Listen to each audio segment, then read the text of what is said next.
we will get it using location listener. And we talk in more further or more previous video about how we could access to PHP and MySQL database. So make sure you've seen all these videos before you start here.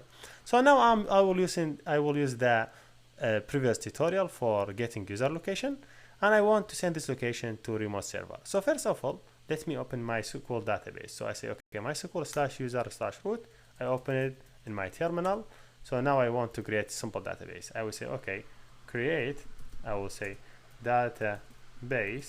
I will name it tracking app. Then I will try to use this tracking.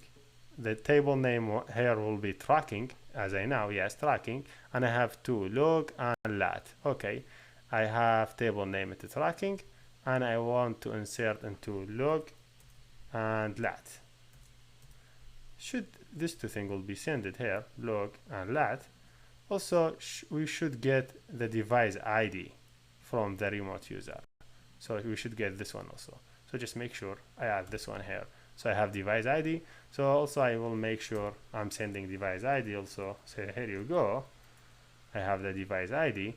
So also let me do get for device ID. So here we did not use, sorry, this is PHP. So we have to use this thing. So also device ID will be sent through the string. So okay, I'm setting to tracking, longitude, latitude, device ID. So whenever any location is updated, I will have the location. I don't know why I have error here. So it should not be error. So okay, here you go. Here we go. Yes, now it's good. So okay, I will save it. I will save this one. I name it tracking.php because I want to track someone. Now I will go back and I will try to take some code. So which code we will use it? Let me go back here. I will go to Android app, and the app in the CSRC main, then this file, then I have three of them, and I have main activity that will help, I think, to register something. So let me copy the line from number 32 to the end of the code. So just copy them and go back to your application. Make sure go to my location center and add the code here. Okay, then after add them, just make sure you import all these libraries. Here you go. It's not too much code. It is just very simple application that getting user location. So if someone added, I would say, okay, I have here should be context because I'm using context here. So okay, context, you know when you use it. And yes, this is something in background, and we should not have any problem with this part of code. Now I want to send location to the server. You know how we have this two lines to send location to the server. So I will say go back, and here you go. This is my getting user location. Here is it. I would send them to file name it tracking, as I know. If I don't mistake, the file name should be tracking. Yes. I will get log, lat, and device ID. That's good. I will say, okay, I'm sending log. Should be for longitude for user. This one longitude. I just change it to a string. I will also take latitude. So let me make sure I have this one as latitude. So it should be this one, lat. I send them here. And also I will add another part. It is for device ID. So just let me sure why I'm not dividing this code 2 lines, so it will be easy to read. So okay. Also I will add device ID. Just make sure you write it same way you receive it here. So how I write it here, I add device ID. So I will go back and add device ID here. Equal the ID that I have it.